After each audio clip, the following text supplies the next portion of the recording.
you ever felt a prickle on the back of your neck, like 1,000 unseen eyes are watching you? That feeling of dread that crawls up your spine when you know something just isn't right?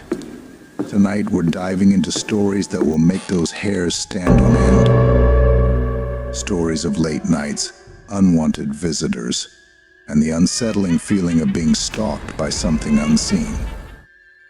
So grab your blankets, pull them tight, and get ready for a dose of chills, because tonight we're talking about night terrors. Story 1: The Knock. Nightleasing lines and what nay. Ever work so late your head feels like mush?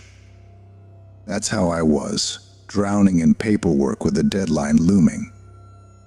Strong tea was my only friend, keeping my eyes peeled open as the clock ticked by. Then, a sound sliced through the silence, a knock on the front door. Why on earth would someone be here this late? My heart thumped a strange rhythm against my ribs. Carefully, I crept down the hallway, peeking through the peephole. Nothing. Just darkness. Maybe I imagined it, exhaustion playing tricks on my sleep-deprived mind.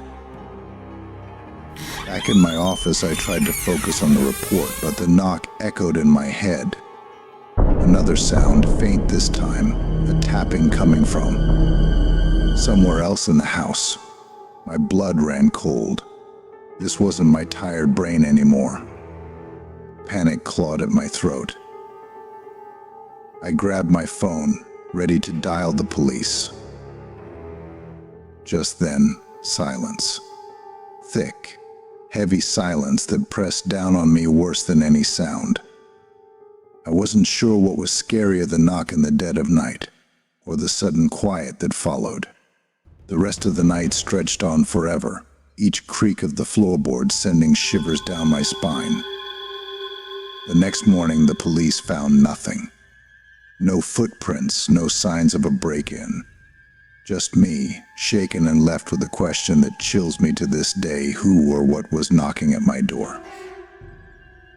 Story 2: The Woman Next Door. Finally, no more hour-long commutes. My new house was a dream come true, close to work and with a quiet neighborhood. Everything seemed perfect, until the doorbell rang. A woman stood there, maybe in her 50s, with long gray hair pulled back. She introduced herself as a neighbor, living a few houses down. Her questions were strange. Where'd I move from? Married? Kids? Small talk, but it felt off, like a detective checking my alibi. Then, with a creepy smile, she wished me luck and shuffled off. Later that night, as I settled in with takeout and a movie, a car engine rumbled outside. It idled right in front of my house, headlights off. Unease gnawed at me. Who parks like that? Minutes ticked by, the engine a low growl in the quiet night. Finally, it sputtered off. Relief washed over me, short-lived, as a dark shadow flickered past my window.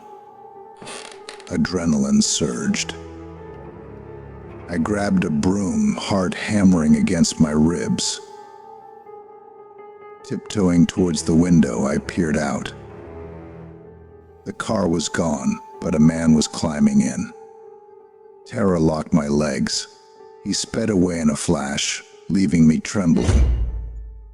Then I noticed the doorknob, the handle on the outside, was loose, like someone tried tampering with it. He almost got in. My mind raced. Was the old lady involved? Did she tell him I lived alone? Suddenly, that small talk didn't seem so friendly anymore. Sleep was impossible. Now, every creak and groan of the house sent chills down my spine. Who can you trust when even your neighbors seem like shadows? Story 3: The Firelight Figure. Out here in the mountains, peace and quiet are my best friends.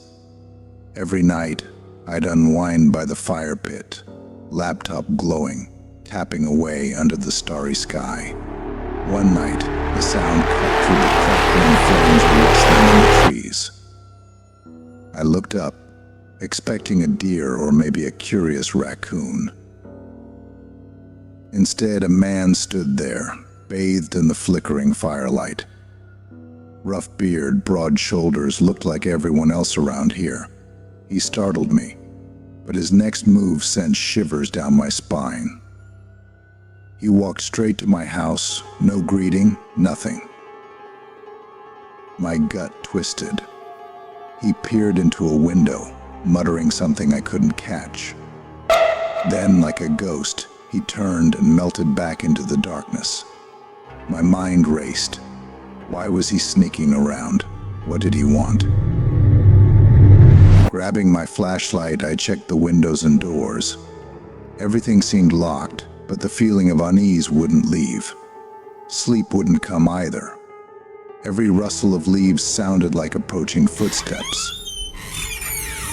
The next morning, I discovered the truth. The back door was wide open. Had I forgotten to lock it? Impossible. Panic clawed at me. Someone had been inside while I slept. But what did they take? Nothing seemed missing. Just a feeling, a cold certainty that someone unwanted had walked through my house. The police came, dusted for prints, found nothing.